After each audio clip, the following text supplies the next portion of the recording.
আগে আপনাকে বিএড থাকতে হবে। নমস্কার বন্ধু, আমি দেবমাল্য ঘোষ, আবার প্রাইমারি প্যারা টিচার।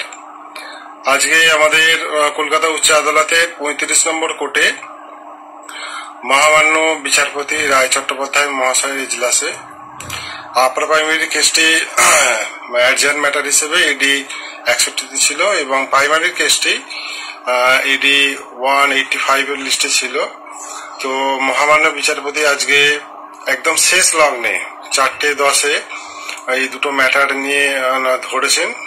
তো আমাদের যে মাননীয় উকিল সাহেব গোলাম মহিউদ্দিন বাবু আছেন, উনি এই কেস ব্যাপারে কিছু একটু আলোকপাত করবেন। আপনারা ধৈর্য ধরে শুনুন উনি কি বলছেন।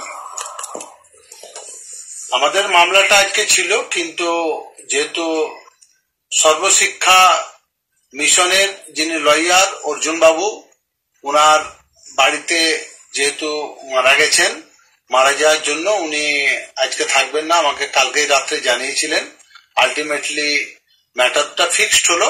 2 সপ্তাহ একজন করেছেন, 2 সপ্তাহ পরে মামলাটা থাকবে। আমরা প্রথম দিকে মামলাটা রাখার চেষ্টা করছি এবং প্রাইমারি এবং আপার প্রাইমারি দুটো মামলাকে আজকে একসঙ্গে ট্যাগ করা হয়েছে। যেহেতু আমাদের ইস্যু এক, সে প্রাইমারি হোক বা আপার প্রাইমারি হোক, ইস্যু এক, এই কারণে আমরা একসঙ্গে রাখার চেষ্টা করলাম বা রাখছি আর কি, এবং প্রথম দিকেই রাখার চেষ্টা করছি। আর ওই দিনে আমাদের অর্জুন বাবু থাকবেন।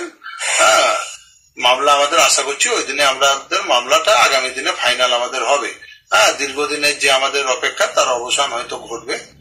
একটু আর ধৈর্য ধরুন, এতদিন ধৈর্য ধরেছেন, আর 2 সপ্তাহ ওয়েট করুন। নমস্কার বন্ধু, ছাড়লাম, আপনারা পাশে থাকবেন এই আশায় রাখছি। আজকে রাত্রে কি আমি গুগল মিট করব, যদি আপনারা কেউ থাকেন গ্রুপে লিংক দিয়ে দেবো। ভালো থাকবেন, নমস্কার।